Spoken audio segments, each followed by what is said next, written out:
Lectura del Santo Evangelio según San Lucas, capítulo 18, del 9 al 14. En aquel tiempo, Jesús dijo esta parábola sobre algunos que se tenían por justos y despreciaban a los demás. Dos hombres subieron al templo para orar. Uno era fariseo y el otro publicano. El fariseo, erguido, oraba así en su interior: Dios mío, te doy gracias porque no soy como los demás hombres, ladrones, injustos y adúlteros. Tampoco soy como ese publicano. Ayuno 2 veces por semana y pago el diezmo de todas mis ganancias. El publicano, en cambio, se quedó lejos y no se atrevía a levantar los ojos al cielo. Lo único que hacía era golpearse el pecho, diciendo: Dios mío, apiádate de mí, que soy un pecador. Pues bien, yo les aseguro que éste bajó a su casa justificado y aquel no. Porque todo el que se enaltece será humillado, y el que se humilla será enaltecido. Palabra de Dios. Te alabamos, Señor. La parábola del fariseo y el publicano. Exacto. Para que una persona con este perfil pueda mantener su propia ilusión de superioridad, necesita obligatoriamente mirar a alguien más hacia abajo. Requiere el contraste. Exactamente. El peligro profundo que el texto expone es la instrumentalización de la virtud. El personaje está usando la oración no como un puente para experimentar crecimiento o vulnerabilidad. Ni para conectar con algo más grande que él mismo. Exacto, está usando ese espacio sagrado como un espejo de cuerpo entero para admirar su propio reflejo ético. Y fíjate, el detalle más incriminatorio de toda su declaración es su unidad de medida. ¿A qué te refieres? Que no se compara contra un estándar ideal de bondad, ni siquiera se compara contra la divinidad misma.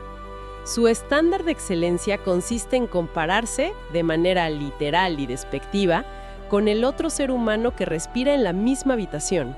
Uf, sí. La frase "tampoco soy como ese publicano" es lapidaria. O sea, utiliza a una persona de carne y hueso como su línea base para definir su éxito. Es terrible. En esencia, su monólogo se traduce en: tengo la certeza de que soy un ser humano excepcional únicamente porque estoy observando a ese sujeto a la distancia y me consta que yo no soy él. Tal cual. Toda la estructura de su supuesta bondad es completamente dependiente de la supuesta maldad del otro. Y al ejecutar esa maniobra mental, el fariseo reduce a la humanidad entera a simples categorías bidimensionales, ¿no? O sea, dice ladrones, injustos, adúlteros, aplica un proceso de deshumanización absoluto. Los vuelve etiquetas. ¿Sí? Convierte a las demás personas en simples accesorios de utilería, personajes secundarios diseñados exclusivamente para hacer brillar su propia obra de teatro, donde él ostenta el papel del héroe inmaculado. ¡Qué fuerte! La virtud de este hombre puede ser real en el plano físico de la sociedad, pero el texto la diagnostica como una virtud hueca y frágil. ¿Por qué? Porque está sostenida enteramente por los andamios del ego y la comparación destructiva. Definitivamente. Es, una de las disecciones del ego más brutales que se pueden encontrar en la literatura. Y para que nuestra audiencia pueda comprender a fondo el tamaño de la falla de este fariseo, la narrativa no permite que nos quedemos únicamente con su perspectiva. ¡Claro! Introduce el contraste. El texto proporciona un contrapeso estructural perfecto, introduciendo al segundo hombre en el templo, que es el publicano. Y bueno, cabe recordar que los publicanos eran los recaudadores de impuestos en aquella época. Individuos muy odiados. Sí, colaboraban con el imperio ocupante y por lo tanto eran marginados y vistos con un profundo desprecio por el resto de su propia sociedad. El contraste en el comportamiento de ambos personajes resulta ser radical desde la primera sílaba de su descripción. Totalmente. Y la dirección de escena que propone el autor es tremendamente visual y cinética. Dice textualmente que el publicano, en cambio, se quedó lejos y no se atrevía a levantar los ojos al cielo. Lo único que hacía era golpearse el pecho. O sea, es posible percibir la incomodidad física irradiando del personaje. Esa simple descripción de "se quedó lejos" remite a una experiencia humana súper universal. Es la manifestación visceral de la culpa, ¿no? De la conciencia aguda de la propia insuficiencia. Sí, todos hemos estado ahí. Es como esa sensación pesada y asfixiante que ocurre tras haber cometido un error catastrófico. Haz de cuenta como reprobar un examen crucial que definía tu futuro académico. Esa sensación de querer desaparecer. Exacto. Al entrar al salón al día siguiente, el instinto natural te dicta buscar la última fila, la esquina más sombría del lugar, en un intento físico por hacerte pequeño, por volverte invisible ante la mirada de los demás, para no ocupar un espacio que sientes que no mereces. Es una excelente imagen. Esa es la geografía de la culpa plasmada en su máxima expresión. Mientras el fariseo se adueña del centro del escenario de manera erguida, el publicano se autoexilia a los márgenes del espacio. Ajá. Y la dirección de las miradas de ambos revela toda su psicología interna. El fariseo escanea la habitación buscando a los demás para categorizarlos y juzgarlos. El publicano, por el contrario, no se atrevía a levantar los ojos. Su mirada está clavada en el piso. Está anclada permanentemente al suelo, dirigida hacia su propia interioridad, en un acto de introspección forzada. Adicionalmente, el texto introduce el componente cinético, ¿no? Esto de golpearse el pecho. Que es una acción física que denota una intensidad emocional desbordante. O sea, da la impresión de que la angustia interna alcanza un punto de ebullición tal que requiere ser somatizada. Sí, necesita salir de alguna forma. Se vuelve necesario generar un impacto físico contundente que logre igualar la turbulencia que se está experimentando por dentro. Representa un gesto milenario asociado al duelo profundo y al arrepentimiento genuino. Y fíjate, esta estridencia física contrasta de forma maravillosa con la austeridad de su lenguaje verbal. Claro, porque el fariseo habló muchísimo. El fariseo entregó un discurso largo, meticulosamente estructurado, saturado de pronombres en primera persona. En contraparte, la oración del publicano posee una brevedad que resulta aplastante. Pronuncia una sola línea, compuesta por unas cuantas palabras. Dios mío, apiádate de mí, que soy un pecador. Ya está.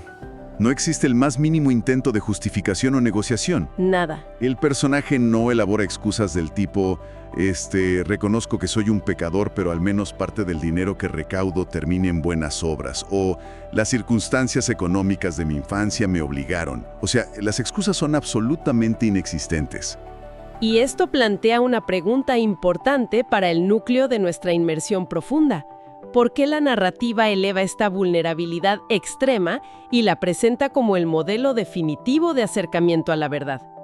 A ver, ¿por qué? La clave reside en la ausencia total de triangulación. ¿Interesante? El publicano no hace uso de comparaciones en ningún momento. Jamás se le ocurre decir, soy un pecador, pero indiscutiblemente soy menos hipócrita que ese fariseo arrogante que está en el centro. Sí, podría haberlo dicho, ¿no? Claro. Pero durante ese instante de claridad, el universo entero se comprime y se reduce exclusivamente a su persona y a la crudeza de su propia conciencia. Logra comprender la magnitud de su propia posición, sin tener que parasitar la reputación de nadie más. O sea, no involucra a un tercero como chivo expiatorio para salvar su propio sentido de valor. Es un ser humano enfrentando su realidad de frente, desprovisto de filtros y sin recurrir a espejos distorsionados que mejoren su imagen. Exactamente. Ahora, ya que las dos posturas han sido completamente mapeadas y expuestas sobre la mesa de análisis, por un lado tenemos al hombre erguido, ostentando su impecable historial cívico, y por el otro, al hombre encorvado en la esquina, golpeándose el pecho. La historia nos conduce inexorablemente hacia su resolución, el veredicto definitivo. El clímax narrativo que subvierte todas las expectativas previas. El giro que desestabiliza la lógica común, el texto concluye con una declaración explícita e inequívoca por parte de Jesús. La sentencia establece que el publicano regresó a su casa justificado, mientras que el fariseo no. Ajá. Y la historia remata con una máxima que resuena como una ley universal. Dice, porque todo el que se enaltece será humillado, y el que se humilla será enaltecido. Entonces, a ver, ¿qué significa todo esto a un nivel profundo? Es la gran pregunta. Porque si nos apegamos a la lógica puramente matemática de la sociedad que discutíamos antes, este final rompe con todas las reglas establecidas.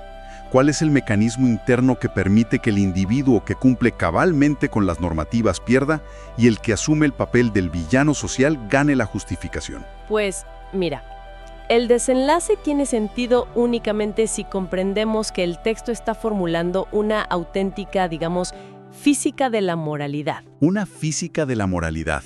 A ver, explícame eso. Haz de cuenta, en la física estructural tradicional, si intentas construir un rascacielos añadiendo piso tras piso sin jamás excavar para sentar bases sólidas en la roca madre, ¿qué pasa? Pues se te viene abajo. O sea, la caída es el resultado directo de haber construido una identidad basada en la comparación externa en lugar de la sustancia interna. Así es, por otro lado, la mecánica del publicano opera en la dirección opuesta. Al reconocer abiertamente su propia bajeza moral, al humillarse de manera voluntaria y despojarse de todas las capas de autoengaño, el individuo excava hasta tocar la roca madre. Llega al nivel más bajo y sólido de su propia realidad. Exacto. Y dentro de las reglas de esta física de la moralidad, cuando el ego ha tocado el lecho de roca de la propia imperfección, desprovisto de escudos protectores, el único vector de movimiento posible es el ascenso. ¡Qué loco! Es por ello que resulta enaltecido o justificado. Y es vital entender que la palabra justificado, dentro de este contexto literario, implica ser puesto en la alineación correcta. El publicano abandona el templo en perfecto equilibrio porque tuvo el valor de observarse a sí mismo con absoluta claridad. El fariseo abandona el lugar en un estado de distorsión severa porque lo único que logró contemplar fue el espejismo de su propio engaño. Un individuo exige el centro mientras el otro busca refugio en la lejanía. Ajá. Se utiliza la postura física como ventana al alma. Uno permanece erguido, exhibiendo arrogancia, mientras la anatomía del otro le impide siquiera levantar la vista del suelo. Y como elemento unificador, se despliega un uso magistral del lenguaje. El contraste lingüístico es definitivo, ¿no? Se opone un lenguaje comparativo y centrado en el ego. Este ciclo interminable de yo hago, yo poseo, yo no soy como el resto. Exacto, frente a un lenguaje totalmente desnudo, crudo e introspectivo por parte del publicano. Todo este andamiaje literario tiene un propósito singular. ¿Cuál es? Desarmar y destruir la idea inmensamente tóxica de que la superioridad moral es una especie de mercancía que se puede ir ganando y presumiendo como si se tratara de puntos en un programa de recompensas de una tarjeta de crédito. Donde al acumular 10 ayunos y un historial intachable, te ganas el derecho de despreciar al vecino. ¿Qué sucedería si la verdadera trampa mortal que expone esta historia es que en el instante preciso en el que un ser humano necesita utilizar los defectos o errores de otra persona como unidad de medida para sentirse valioso, en esa misma fracción de segundo ya ha perdido irremediablemente cualquier justificación real que pudiera tener? Es un cuestionamiento demoledor hacia la forma en que construimos nuestra identidad. Implica reconocer que el valor propio ha sido secuestrado por las fallas ajenas. Quien opera bajo esa lógica se convierte en un parásito que se alimenta de las equivocaciones de los demás para poder emitir un destello de luz artificial. Y esto cierra el círculo perfecto con el inicio de nuestra inversión profunda. Si el único espejo moral que alguien es capaz de utilizar para sentirse en paz es la sombra de los fracasos de otra persona, es muy probable que lo que está viendo no sea superioridad moral, sino el tamaño exacto de su propia ceguera. Es un espejo ilusorio que va a revelar un interior completamente vacío. Totalmente. Vale la pena tener presente esta trampa la próxima vez que surge ese impulso de ver a alguien en un mal momento y pensar, al menos no he caído tan bajo como esa persona. Ojalá nos sirva como un recordatorio atemporal de que el trabajo real de introspección jamás ha requerido de la presencia de espectadores, ni mucho menos del uso de comparaciones destructivas. Ha sido un recorrido verdaderamente revelador a través de las capas de significado de estas antiguas líneas. Agradecemos a nuestra audiencia por acompañarnos en este ejercicio de análisis. Queda muchísimo material para seguir procesando a nivel individual. Hasta la próxima inmersión profunda.